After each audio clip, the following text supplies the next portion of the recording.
So good morning, Mr. Brown. You have the floor, sir.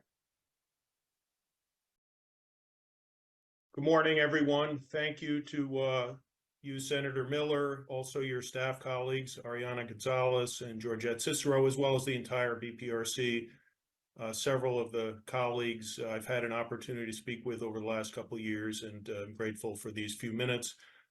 We did submit on behalf of Connecticut CASA some written testimony in advance, so I would encourage colleagues to take a look at that too. And I had hoped to be joined by Mr. Dwayne Jackson, who's one of our outstanding CASA volunteers. He had to jump off for another meeting. It's possible that any minute he will be able to return to join me. And also my professional colleague, Susana Herrera, had been hoping to be admitted. Ms. Gonzalez or Ms. Cicero, perhaps you can let her in. She has slides that I could run through briefly, but I really want to focus on the key developments with our program. So as some of you may know, CASA stands for Court Appointed Special Advocates. We're part of a national movement proven in virtually every state around the country going back decades. And here in Connecticut, there was 2016 legislation that has empowered us to work. Okay, my colleague Susana Herrera has now added these slides. Susana, please advance.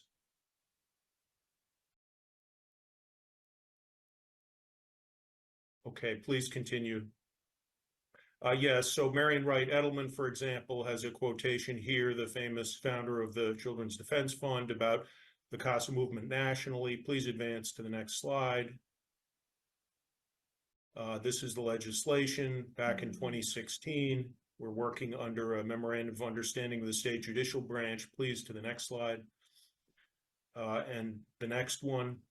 I really wanted to point out our growth over the last few years. We are, as of today, working in 7 of the child protection courts around the state. And while our focus is on the so-called dependency side, child protection, there is a prevention aspect as well with so-called crossover youth, because as you all know, there's a disproportionate risk for children in the child welfare system also getting involved in the juvenile justice system.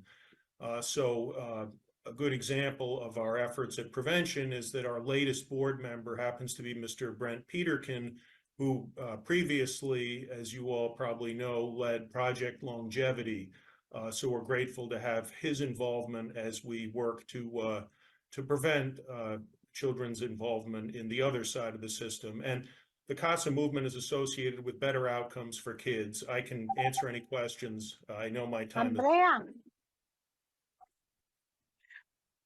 Representative Figueroa, can you turn off your mic, madam? Mute your mic. Thank you.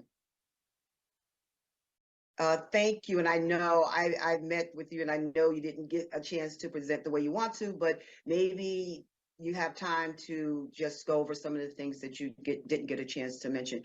Are there questions from members? It's difficult for me to see because there's screen share, and please keep your screen up. Are there questions from members? No, then you have. If you could put the timer on, please.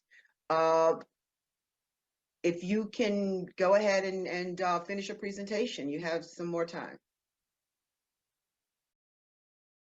Thank you very much. Yes, so I have this slide here indicating in bold the various courts we're now working in. We started in New Haven not quite 4 years ago, since expanded to several additional courts, including most of the largest courts in the state serving children, both, I should emphasize, both in foster care and under what's known as protective supervision. The hope, whenever possible, is always to keep children with their families. And our volunteer advocates, including Dwayne Jackson, who possibly still will join us today, he's been involved both in foster care and protective supervision cases, and had a chance working together with professionals from DCF and attorneys to broker, for example, arrangement where children in a family were able to be transferred to the guardianship of their grandparents instead of having to enter non-relative foster care.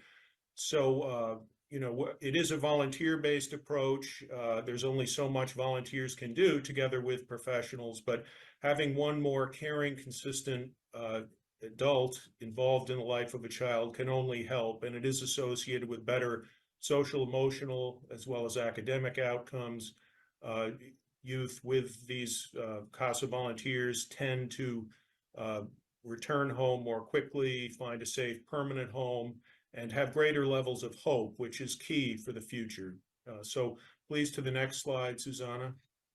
I said you could finish up. I meant we'll give you a Oh. few more minutes to touch on those things that you didn't get a chance to touch on. So Okay, yeah, well, I So understand. if you send us the slide deck, you send us the deck, I'll be more than happy to send it out to members. So just trying to move pretty quickly here. I was hoping to be on number 8 by now, and we're only on number 3.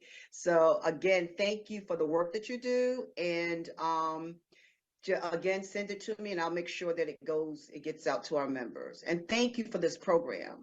It's a well-kept secret. I didn't know about it until we spoke, until we met. So thank you, and we look forward to Senator Miller and colleagues. And Dwayne Jackson, I guess, just signed in, but I understand we're out of time, so. All right, thank you.